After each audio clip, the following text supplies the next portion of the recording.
You're awake. How about that? Whoa, easy there, easy. You've been out cold a couple of days now. Why don't you just relax a second? Get your bearings. Let's see what the damage is. How about your name? Can you tell me your name? I can't say it's what I'd have picked for you, but if that's your name, that's your name. I'm Doc Mitchell. Welcome to Good Springs. Now, I hope you don't mind, but I had to go rooting around there in your noggin to pull all the bits of lead out. I take pride in my needlework, but you'd better tell me if I left anything out of place. How'd I do? Well, I got most of it right anyway. Stuff that mattered. Okay, no sense keeping you in bed anymore. Let's see if we can get you on your feet.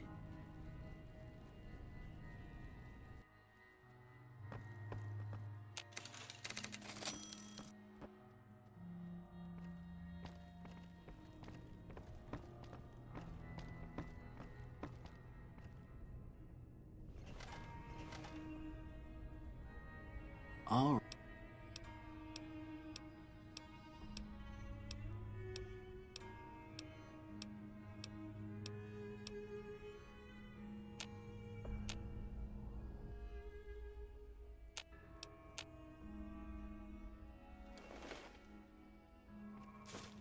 Here.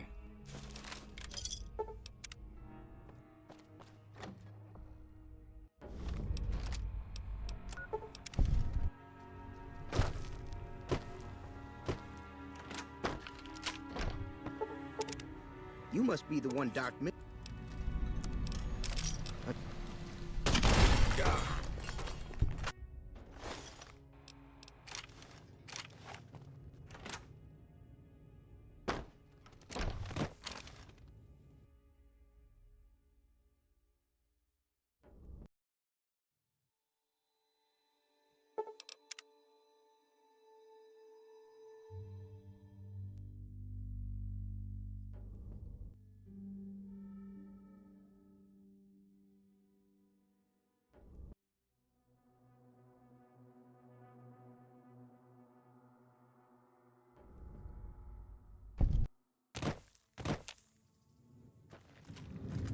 Howdy, friend. Whoa!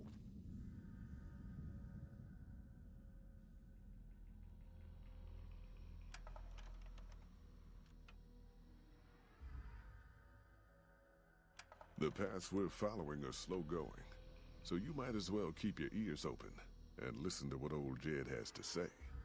A few decades back, folks in the NCR started to hear about a community in northern Utah called New Canaan.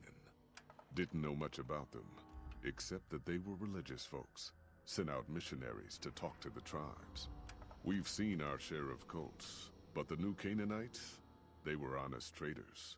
Good fighters, too. Raiders wouldn't tangle with them. But then, the Legion appeared in Arizona. I reckon you know all about them. Turns out Caesar's first war chief, the Malpace legate, was a New Canaanite, Joshua Graham. Legend goes that Graham was the meanest, toughest son of a bitch in the whole damn Legion. The New Canaanites wouldn't talk about him. They were ashamed. Guess I can't blame them. Well, at Hoover Dam, the Malpace legate finally met his match.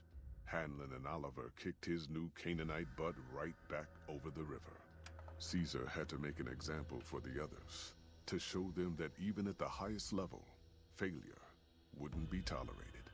He had Graham covered in pitch, lit on fire, and thrown into the Grand Canyon. People say he didn't even scream on the way down. Not long after, some of the slaves and tribals started to talk. Said Graham wasn't dead. Shouldn't have been any surprise. All this talk bothered Caesar, so he forbade anyone from speaking his name. Wanted to erase Joshua Graham from history. He got his wish. Joshua Graham disappeared, and in his place came legends of the burned man walking the wastes. Probably just a tribal ghost story. But New Canaan's been silent for a long time. Maybe it's a coincidence. Maybe the Malpace legate is dead. Or maybe Joshua Graham did crawl out of that canyon and finally found his way back home. All right. And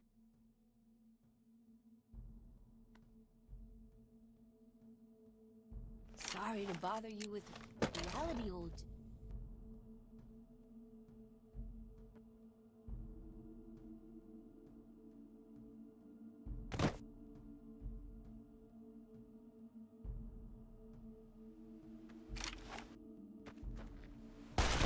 No descargue armus!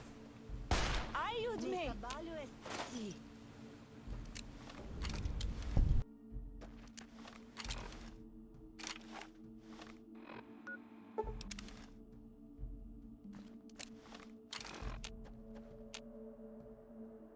And so it was that the conflict between the New Canaanites and the White Legs was finally resolved.